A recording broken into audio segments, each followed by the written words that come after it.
계속 서신 채로 말씀 봉독하시겠습니다. 하나님께서 오늘 우리에게 주시는 말씀은 에스더 3장입니다.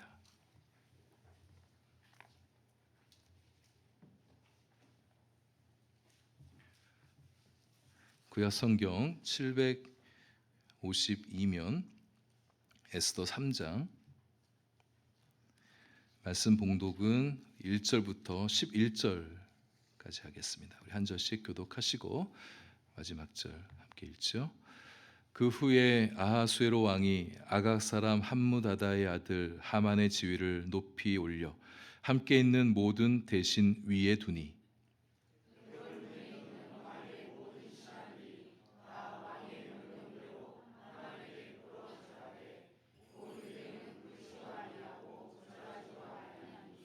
대궐 문에 있는 왕의 신하들이 모르드게에게 이르되 너는 어찌하여 왕의 명령을 거역하느냐 하고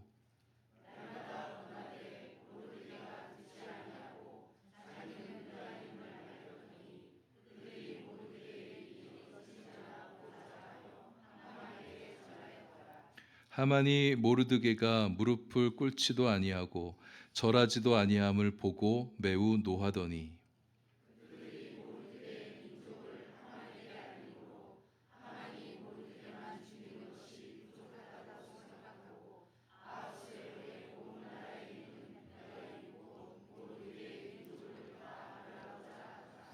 아하수에로 왕 제12년 첫째 달 곧 니산월에 무리가 하만 앞에서 날과 달에 대하여 부르 곧 제비를 뽑아 12째 달 곧 아달월을 얻은지라.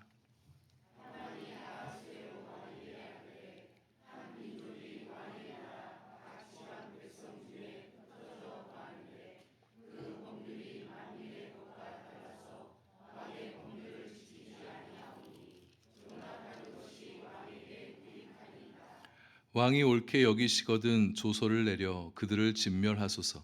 내가 은 1만 달란트를 왕의 일을 맡은 자의 손에 맡겨 왕의 금고에 드리리이다 하니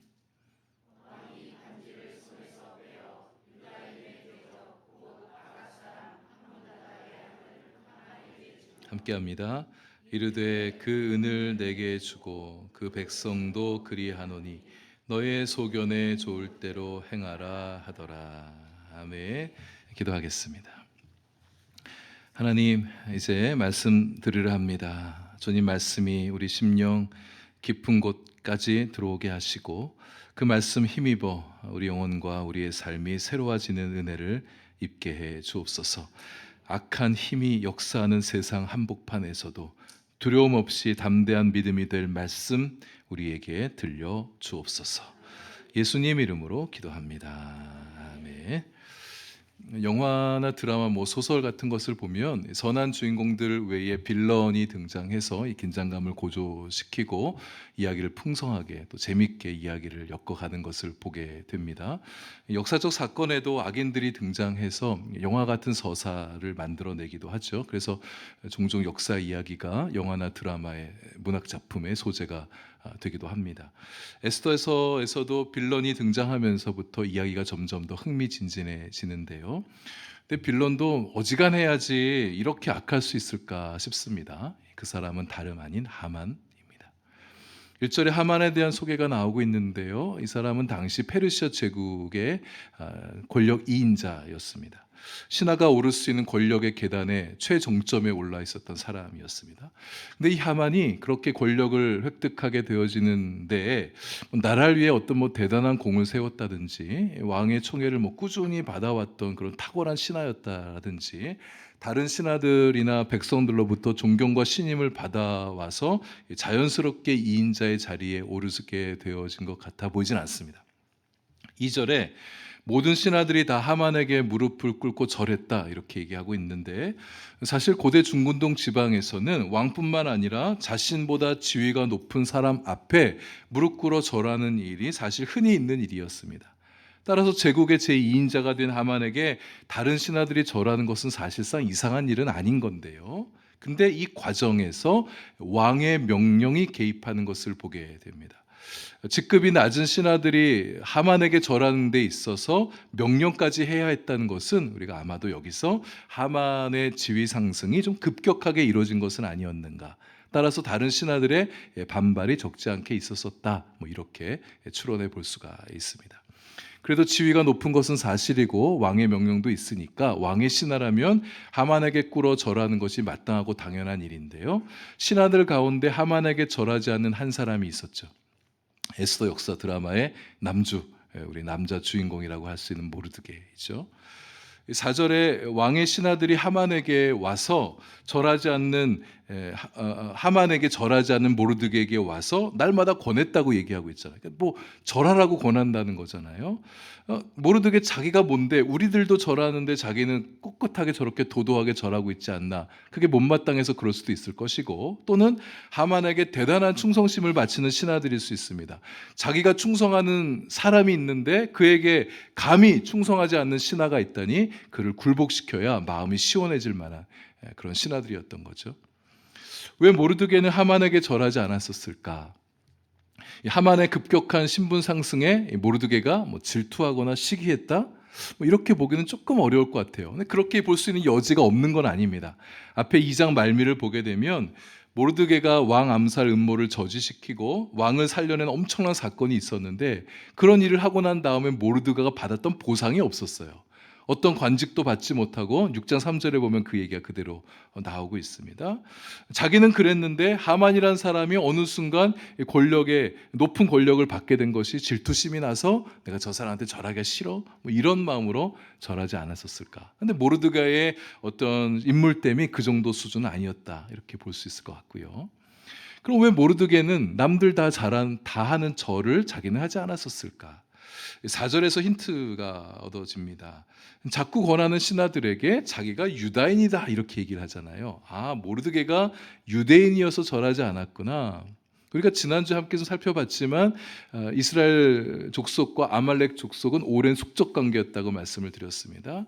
그러니까 하만에게 절하는 것은 하만의 조상 아각 사람이라고 그랬잖아요. 아말렉 족속이라고 그랬잖아요. 옛 원수에게 비굴하게 굴복하는 그런 모양새가 되어지니까 민족적 자존심이 있지, 아각 사람 하만에게는 내가 절을 할 수 없다, 허용되지 않는다, 이런 마음이어서 절을 하지 않았을까. 이것도 어느 정도 상당한 설득력이 있어 보입니다만, 모르드게가 하만에게 절하지 않은 이유를 우리는 좀 신앙적인 면에서 그 이유를 찾아보고자 합니다.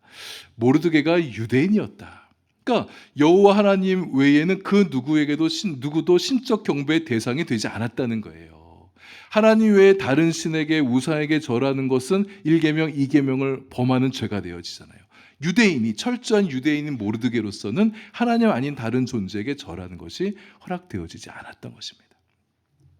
구체적으로 어떤 형식으로 하만이 모든 신하들에게 절을 받게 했는지 그 내용은 잘 모르겠습니다만, 어느 정도 신격화에 준하는 수준으로 신하들을 굴복하게 했다, 우리는 이렇게 짐작해 볼 수가 있습니다. 당시 왕들은 종종 자신을 신격화해서 신들에게 경배하듯 경배를 요구하는 왕들이 많이 있었어요.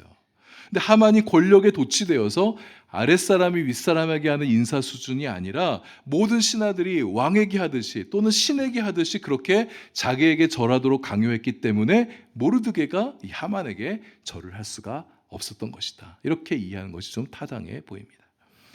하만의 눈에 평소에 모르드게가 절하는 것이 포착되어지진 않았었나 봐요. 신하들이 워낙 많이 있을 테니까요.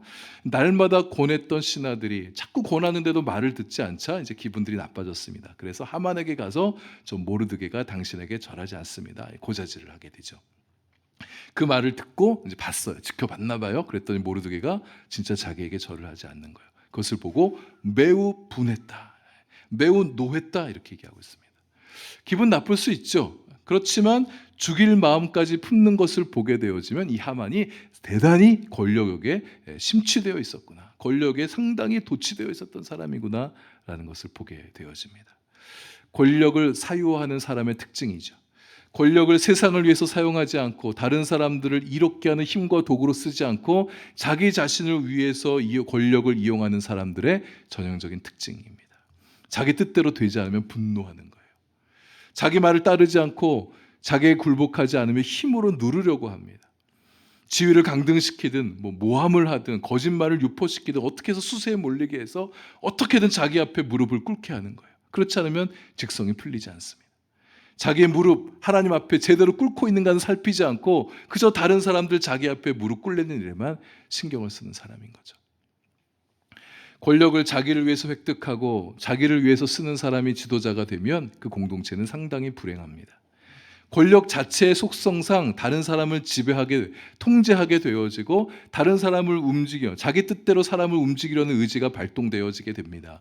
권력을 행사하게 되면 일정 부분 통제와 지시가 있기 마련인 거죠. 그러나 그렇다고 해서 권력 자체를 악하다고 할 수는 없는 거예요. 그렇기 때문에 권력자는, 권력을 가진 사람은 자신의 권력을 사유하고 싶은 욕망을 절제하고 선한 방향으로 그 의지를 사용하게 되어질 때 권력이 올바르게 사용되어지고 권력이 참 멋지고 권력이 참 복된 힘이구나 이렇게 알게 되어지는 거죠.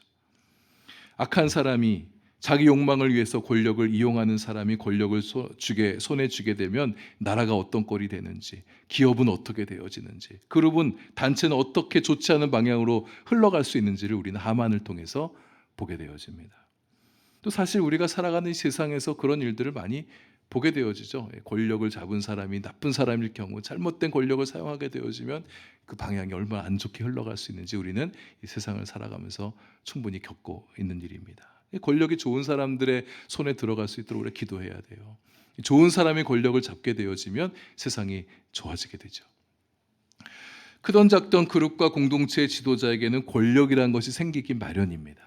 그래서 여러분, 우리들도 작게라도 리더십의 위치에 있게 되어진다면, 리더십의 위치에 오르게 되어지면 권력을 우리에게 가지게 되어지게 되는 거예요. 주어진 권력을 우리가 어떻게 사용할 것이냐, 지혜롭고 아름답고 선하고 의롭게 사용할 수 있는 우리가 되어야겠죠. 로마서 13장 1절에 모든 권력은 하나님께로부터 나오는 것이라 말씀했습니다. 권력을 주신 하나님께서 누군가의 권력을 수여하고 그를 지켜보시는 거예요.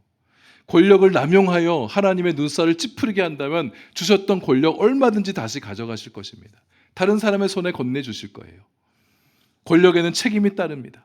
권력을 가진 만큼 다른 사람과 자신을 섬기는 공동체를 더 나은 방향으로 나아갈 수 있도록 해야 권력의 책임을 다하는 것이 되겠죠. 하만이 절하지 않는 모르드게에게 상당히 노했다고 하는데, 여러분 혹시 이 대목을 읽어가면서 하만에게서 자기 자신의 모습이 보이는 사람이 혹시 있으십니까? 평범한 지위일 때는 내가 몰랐는데 내 지위가 좀 높아져 가게 되면서 자기에게 고분고분하지 않는 사람을 보면, 나보다 아래 사람인데 지위가 낮은데 나한테 고분고분하지 않는 것을 보면 막 화가 나기 시작하는 거예요. 내가 그 사람보다 지위가 높은데 저 사람이 먼저 나한테 인사를 안 해요. 게다가 나이도 어린데 거기가 뻣뻣한 거예요. 따박따박 말대답합니다. 막 이 사람 생각하면 부하가 나서 밤에 잠도 오지 않는 거예요. 도대체 지가 뭔데 어떻게 하면 얘를 혼내줄까, 막 그런 생각하느라고 잠도 못 자게. 내가 가진 힘으로 좀 누르고 싶은 그런 마음이 일어난 수가 있는 사람이 있습니다. 자존감을 키우셔야 됩니다. 자존감이 낮고 내면이 허약한 사람들이 다른 사람들 자기 아래 두고 지배하려는 욕망이 크게 작동하게 되어집니다. 여러분, 사람이 어떤 사람을 자기 아래 둔다는 게 사실 이게 건강한 관계는 아닌 거잖아요. 또 자존감이 높은 사람은 누가 먼저 인사하지 않는다고 해서 그것 때문에 분노하지 않습니다. 좀 대수롭지 않게 여길 수 있는 좀 넉넉한 마음이 좀 우리 안에 있었으면 좋겠어요. 사람마다 부족한 점이 있기 마련인데, 저 사람은 인사성이 좀 떨어지는 사람이구나, 저 사람은 인성이 좀 부족하구나, 예의가 조금 모자라는 사람이네, 혹은 수줍음이 굉장히 많아서 그럴 수가 있습니다. 너무 숫기가 없는 사람도 있어요. 요즘 MBTI 많이 유행하잖아요. 극I인 사람은 인사하는 것조차, 먼저 하는 것조차 어려워하는 사람이 있을 수도 있는 거예요. 좀 다른 좋은 점을 좀 크게 봐주시고, 저 사람은 저게 좀 부족하구나, 이렇게 좀 여겨주는 마음을 가지면 좋을 것 같아요. 까짓거 먼저 좀 인사해 주시면 좋을 것 같아요. 먼저 인사받지 않는다고 해서 그것 때문에 내 감정을 망치게 해서는 안 된단 말이죠. 만약 상대방이 먼저 인사하지 않는 나쁜 습관을 가진 사람이라면, 정말 예의가 없는 사람이라면, 정말 버릇이 없어요, 건방져요, 교만해요, 저 사람이 나를 좀 무시한 것 같아요, 그런 사람이라면 언젠가 그 교만한 마음이 꺾이게 될 때가 올 것입니다. 자기보다 더 센 사람 만나게 된다든지, 내가 건방졌구나 깨닫는 날이 오게 될 거예요. 왜냐하면 우리 하나님은 교만한 자를 결코 좋아하지 않으시기 때문입니다. 하만의 악행은 자기에게 절하지 않은 모르드게를 처리하는 것으로만 끝나지 않습니다. 자기에게 절하지 않는 자를 죽이려고 생각하는 사람이라면 악행의 수위가 이 정도로 끝나지 않을 것 같아요. 아니나 다를까 모르드게가 유다 사람이란 것을 알게 되고 나서는 유다인 전체를 멸절시켜야겠다는 계획을 세우게 됩니다. 온 제국에 있는 유대인들 다 멸해야겠다. 당시 페르시아 제국 안에 유대인들이 얼마나 살고 있었는지 통계 자료를 제가 찾지 못해서 잘 모르겠는데 그렇게 많지는 않았을 것 같습니다. 왜냐하면 페르시아 제국의 일대왕이었던 고레스의 칙령에 의해서 유대인들이 고국으로 돌아갔잖아요. 모두 3차에 걸쳐서 돌아갔단 말입니다. 여전히 제국에 남아있는 유대인들이 있었지만 그 숫자가 그렇게 많지는 않았겠다. 그래도 어떻게 민족 하나를 통째로 없앨 계획을 세울 수 있느냐. 정말 오만하게 짝이 없는 사람이었다. 악한 사람이었구나 이렇게 보게 되는 거죠. 유대인에 대한 민족적 악감정의 발로일 수 있겠지만 모르드게를 두고 유대인 전체를 멸절하겠다는 생각은 분명 지나친 생각입니다. 모르드게만 미워하지 않고 모르드게가 속한 종족 전체를 다 싸그리 몰아서 죽이겠다는 마음, 결코 올바른 마음이 아닌 거죠. 우리도 이런 감정에 사로잡히지 않도록 주의해야 됩니다. 외국인들이 우리 방어동에 특별히 이렇게 많이 좀 근로자들이 오시잖아요. 근데 외국인들 중에 어떤 사람이 행실을 좀 잘 못해요. 마음에 안 들어요. 근데 그 사람 보면서 그 사람이 속한 나라를 두고 저 나라 사람들은 저게 안 돼, 막 틀렸어. 이렇게 하는 거 이게 여러분 성급한 일반화의 오류, 과잉 일반화의 오류인 거잖아요. 장님이 거대한 코끼리를 만져보면서 어떤 부위를 만지면서 코끼리는 이렇구나 이렇게 설명하는 거 불완전한 지식이잖아요. 내가 가진 단편적인 정보를 가지고 전체를 평가하지 않도록 우리는 주의해야 됩니다. 하나를 보면 열을 난다는 속담이 있죠. 때로는 이게 먹힐 때가 있어요. 하나의 예리한 통찰을 통해서 전체를 알 수 있는 그런 눈이 열리게 되는 것도 있죠. 그런 일도 간혹 있습니다. 맞을 때가 있죠. 그러나 사람을 두고 하나를 보면 열을 난다? 썩 그렇게 좋은 속담인 것 같아 보이지 않습니다. 세상 사람들 중에는 그리스도인들과 교회를 두고 바라볼 때 그렇게 성급한 일반화의 오류에 빠져 있는 사람들을 많이 보게 되어집니다. 어떤 그리스도인이 죄를 저질렀어요. 잘못을 저질렀어요. 그럼 그 사람의 문제만 갖고 얘기하는데 교회 다니는 사람들, 기독교인들 저래서 안 돼. 교회를 싸잡아서 그리스도인들을 싸잡아서 그렇게 비난하는 거죠. 어떤 목사가 죄를 저질렀습니다. 그러면 안 되겠지만 그 죄를 저질렀으면 그 사람의 죄만 갖고 왈가왈부를 해야 되는데 한국교회는 목사들 때문에 안 돼. 목사들이 다 한국교회 망쳐놨어. 여러분 가만 보시면 좋은 목사님도 얼마나 많으신데요. 잘못된 목사님들 제가 변호하겠다는 게 아니라 일반화의 오류, 과잉 일반화가 얼마나 심각한 문제를 초래할 수 있는가를 얘기하고 싶은 거예요. 그래서 우리 믿는 사람들이 참 주의해야 됩니다.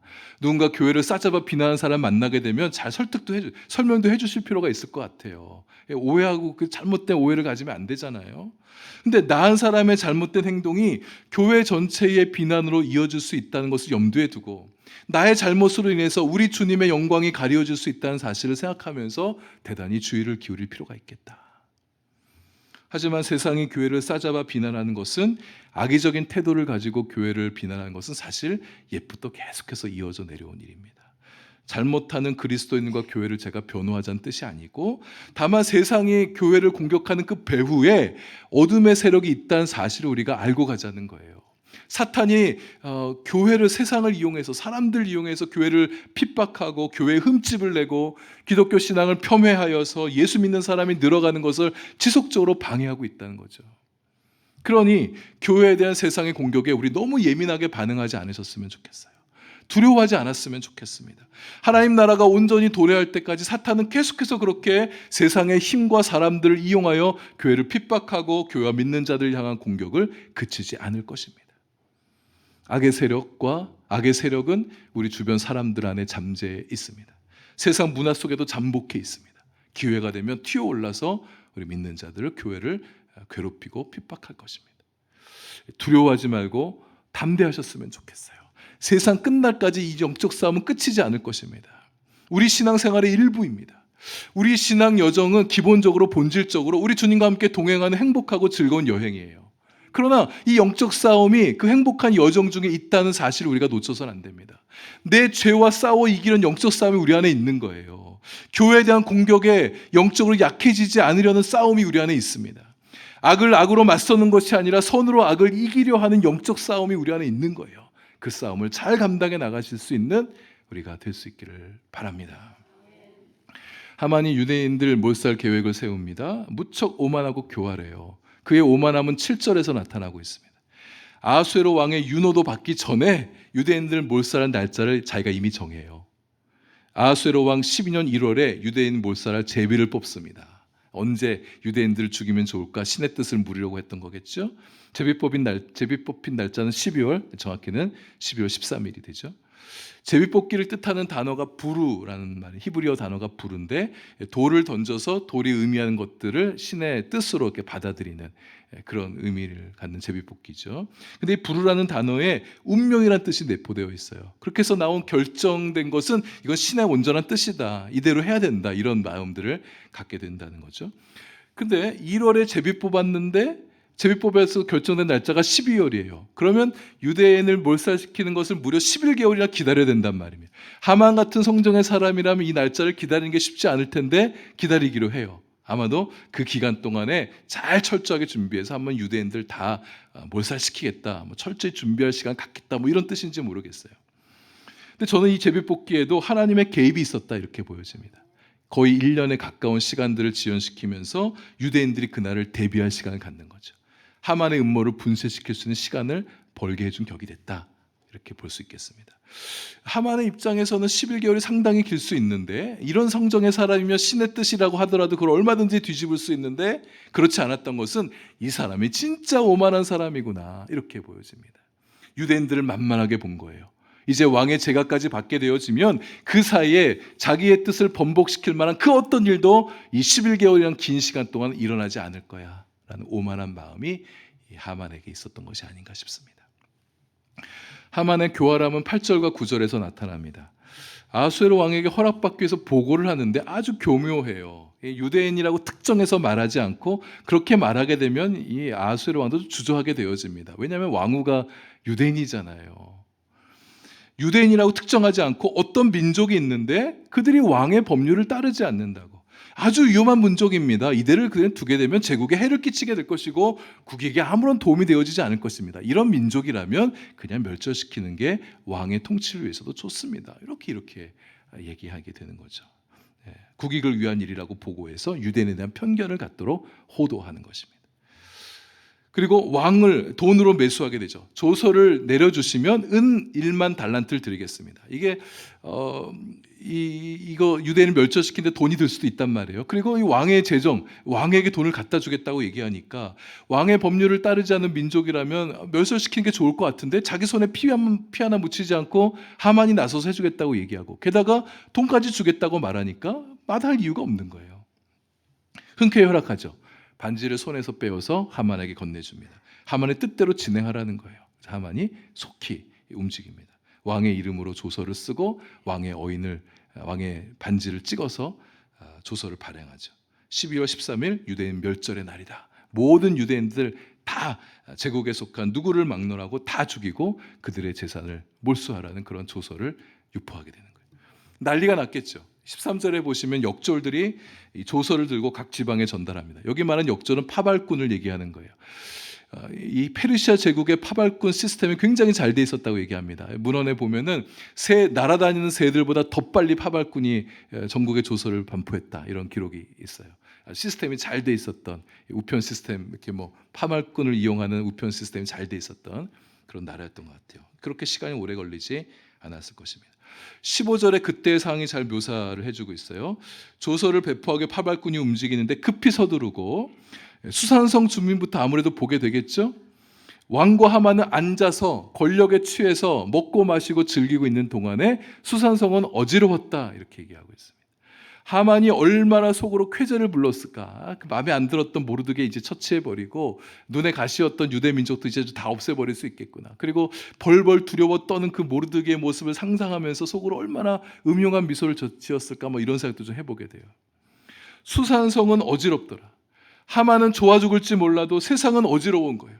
하만처럼 악한 사람이 권력을 쥐고 자신의 권력에 도취어 살아가고 있을 때 백성들은 정신없는 거예요. 세상은 어지러워지는 겁니다. 그럼 우리는 세상을 살아오면서 악인들이 번성하는 모습들을 종종 보아왔습니다. 우리 어렸을 때부터 우리 그런 말 들으면서 자랐잖아요. 착하게 살아야 된다. 우리 부모님들한테, 학교 선생님들한테 착하고 의롭게 살아야 된다. 얼마나 많은 말을 들었습니까? 그래서 우리는 착하게 살면 잘 살고 복된 것이다, 우리 그렇게 생각하며 여지껏 우리 인생을 살아왔잖아요. 근데 세상을 가만 보니 그렇지가 않아요. 악인들이 번성하고 악인들이 권력을 잡고 양의 탈을 쓴 늑대들처럼 겉으로는 선하고 의롭고 죄 없는 사람들이냐 하지만 뒤에서는 온갖 죄를 저지르고 사리사욕 다 채우고 권력과 지위와 정보와 법을 이용해서 악행을 저지르고 재산을 막 불립니다. 정적을 무릎 꿇게 하고 자신의 권력들을 계속해서 강화시켜가는 권력자들도 많이 보게 되어져요. 악인은 냉정해요. 무자비해요. 음모를 꾸미는데 아주 잘 되고 있습니다. 그런 착한 사람들은 손해보고 희생하고 정직하고 남에게 유익을 끼치며 살아가는데 정작 자기는 손해보고 억울한 일 자꾸 겪게 되어지고 뭔가 자꾸 뺏기게 되어지고 착하고 손해보고 남 섬기는 일만 해서는 세상에서 성공하기 어렵구나 이런 생각을 우리가 가지게 될 수가 있어요. 좀 욕먹더라도 이기적으로 행동해야겠다. 거짓말도 좀 하고 남도 좀 이용하고 때로는 남을 짓밟고서라도 누르고 이겨야 세상에서 성공할 수 있겠구나. 우리 어떻게 해야 됩니까? 우리 믿는 자들은 마음이 더 심란하잖아요. 성경을 펴면 하나님 말씀을 들어보면 악인의 꾀를 따르지 말라고 그렇게 말씀하고 있고 악을 악으로 갚아서는 안 된다고 말씀하고 있고 선으로 악을 이기라고 그렇게 말씀해주고 계십니다.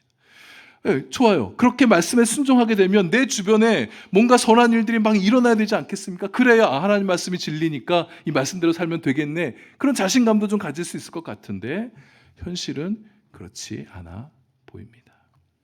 내가 했던 어떤 착한 일이 뭔가 선한 영향력을 만들어내는 거 그것까지 바라는 것도 아니잖아요. 그저 착한 일 하는 거 좀 주변만 조금 좋게 해주고 누가 조금 알아주고 인정해주고 칭찬만 해줘도 약간의 위로가 될 것 같은데 착한 일 하는 사람 주변에서 알아준 사람 별로 없는 것 같아요. 모르드게가 했던 왕의 암살 음모를 저지시켰더니 얼마나 선한 일 좋은 일입니까? 근데 아무도 알아주지 않아요. 그냥 궁중일지에 기록된 게 다일 뿐이었습니다. 아무런 보상도 받지 못한 채 그냥 잊혀질 것만 같아요. 로마서 12장 말씀을 따라 박해하는 자를 축복하고 선으로 악을 갚게 되어지면 주님 뭐라고 말씀하십니까? 악인들이 부끄러워서 마음을 돌이키게 될 거라고 말씀하셨어요. 근데 막상 현실을 보면 악인들 별로 부끄러워하는 것 같지 않습니다. 선으로 악을 이겨보겠다고 그렇게 생각하면 악인들이 속으로 비웃는 것 같아요. 그래 한번 어디 해봐라. 우리 어떻게 해야 됩니까? 세상은 악하고 악이 선을 이기는 것 같아 보이고 현실적으로 우리 눈에 보이는 현실은 악인이 번성하고 형통하고 악인들이 잘 되고 이런 세상을 보면 우리 마음이 무거워지잖아요. 그럼 우리 어떻게 해야 됩니까? 눈을 들어서 우리가 다른 곳을 보기 시작해야 됩니다. 세상 바라보고 악인들이 번성함만 바라봐서는 우리 마음은 이겨낼 수가 없어요. 우리 눈을 들어 하나님을 바라봐야 돼요. 하늘 보좌에 앉아 계셔서 이 세상을 다스리고 계신 하나님을 우리가 똑똑히 바라볼 수 있어야 됩니다. 제가 젊었을 때, 아주 젊었을 때 이 세상에 불의가 판치는 이 세상을 보면 굉장히 낙담한 적이 있었습니다. 의롭게 살아가는 게 도대체 무슨 의미가 있을까? 별 그런 의미가 없구나. 그렇게 좀 마음이 낙심된 때가 있었어요. 그때 제가 다니던 교회 어떤 집사님과 함께 얘기를 나눈 적이 있었는데 집사님이 그런 얘기를 들려주셨어요. 뭐 정확히 좀 약간 사투리 쓰신 분이었는데 정확히 뭐라고 어조는 잘 모르겠지만 너무 걱정하지 말거라. 하나님께서 시퍼렇게 살아계시되. 저는 이 말을 듣는데 이 말이 하나님이 시퍼렇게 살아계시 이게 좀 적절한 표현인지는 모르겠어요. 근데 제 마음 너무 시원해졌어요. 너무 큰 위로가 됐습니다. 그래, 하나님께서 시퍼렇게 살아계시지, 시퍼렇게 두 눈 똑바로 뜨고 이 세상을 지켜보고 계시지. 그 사실이요 저에게 얼마나 큰 위로가 됐는지 모르겠어요. 정의와 공의의 하나님께서 세상을 다스리고 계십니다. 악인이 번성하는 것을 결코 좌시하지 않는 하나님이세요. 악이 선을 이긴 현실을 그냥 모른 척하고 보고만 계시는 무력한 하나님이 아니란 말씀입니다. 하나님께서 악인의 꾀를 따르지 말라고 하셨으면 그 말씀은 진리인 거예요. 그럼 우리는 그 말씀대로 살아야 되는 거예요. 악인의 꾀 따르지 마십시다. 죄인들의 길에 서지 마십시다. 오만한 자의 자리에 앉지 마십시다. 시편 1편 말씀대로 악인들은 바람에 나는 겨와 같이 될 거라고 말씀해 주셨어요. 로마서 12장 말씀대로 우리는 선으로 악을 갚아가는 거예요. 이게 대단히 힘든 일이지만 하나님께서 우리에게 그렇게 말씀하시면 우리는 순종해 가는 거예요. 우리가 친히 원수를 갚지 않는 겁니다. 하나님 말씀하셨어요. 하나님의 진노하심에 맡기라 말씀하셨어요. 하나님이 대신 진노해 주시겠다잖아요. 내가 악을 갚으려고 하지 말고 하나님께 맡겨드릴 때 하나님께서 해주신다고 약속하신 대로 반드시 갚아주실 하나님이십니다. 시편 37편에도 하나님께서 우리 마음을 잘 알아주시는 것 같아요. 1절에 보면 악을 행하는 자들 땐 불평하지 말라고 말씀하세요. 우리 불평하잖아요. 나는 선하게 착실하게 살아가고 싶은데 주변에 악을 행하는 사람 보면 불평의 마음 들잖아요. 불의를 행하는 자들을 시기하지 말라. 우리 시기할 때 있잖아요. 그들은 풀과 같이 배임을 당할 것이라고, 쇠잔하게 될 것이라고, 눈 씻고 찾아봐도 악인의 자취를 발견하지 못하게 될 거라고 그렇게 말씀해 주셨습니다. 나중에 보겠지만 하만 자신의 죄값 고스란히 자기가 다 그대로 가져갑니다. 더딜지라도 하나님께서 악을 심판하시기 위해 일어나십니다. 더딘 이유는 하나님께서 참아주시기 때문에 더딘 거예요. 기다려주시기 때문에. 또 하나님께서 어떤 일을 이뤄가시는 그 과정 속에 악인이 당분간 필요하기 때문에 악인을 내버려 두시는 겁니다. 에스더를 왕위에 앉히기 위해서 와스디를 폐후시키는 악행을 허용하셨던 하나님이세요. 하만의 기고만장한 행위를 당분간 내려두시는 이유는 하만의 악행이 진행되는 동안 어떤 일이 일어나냐? 에스더의 믿음이 커지잖아요. 에스더가 기도합니다. 유대인들이 기도하게 되어지는 거예요. 결국은 하나님께서 선한 자의 손을 들어주십니다. 당장에는 손해가 있고 억울하고 밀리고 처지고 그냥 당하고 있는 것처럼 느껴질 수 있어도 우리 하나님 살아계십니다. 약할 때 강함 대신 하나님께서 움직여주세요. 다윗으로 골리앗을 이기게 하신 하나님이십니다. 기드온의 300용사를 들어서 미디안의 10만 대군을 이기게 하셨던 하나님이세요. 히스기야 왕의 기도로 아수르 군대를 물리쳐내시고 모르드게가 하만을 이기게 하시고 죽으면 죽으리라 필사적으로 33일 동안 금식 기도했던 에스더를 통해서, 에스더의 기도를 통해서 유다 민족을 구원해내신 하나님이세요. 여러분과 저를 들어서 우리 비록 약하다 할지라도 우리 연약하잖아요. 그러나 기도하는 우리를 통해서 믿음과 말씀 붙들고 살아가는 우리를 통해서 결국 세상을 이기고 어둠의 세력을 이기게 하실 하나님이십니다. 모르드게가 했던 착한 일 결국 하나님께서 세상에 밝히 드러내십니다. 우리가 행한 일도, 우리가 하는 착하고 선하고 의로운 일 하나님께서 다 보고 계셔요. 기억 속에 담아두십니다. 때가 되면 적절할 때 하나님께서 갚아주실 거예요. 하나님의 통치를 신뢰하십시다. 선과 악의 결론을 우리 임의대로 너무 성급하게 우리 눈에 보이는 대로 빨리 내리려 하지 마시고 악인의 힘을 얼마든지 무력하게 하실 수 있는 그 하나님, 모든 것 합력하여 선을 이루신 그 하나님의 능력을 믿어드리시고 하나님의 의지, 하나님의 능력, 하나님의 타이밍을 믿고 하나님을 인내하며 기다릴 수 있는 우리가 될 수 있기를 바랍니다. 그 어떤 세력도 하나님을 이길 수가 없어요. 왜냐하면 우리 하나님만이 영원한 승리의 왕이시기 때문입니다.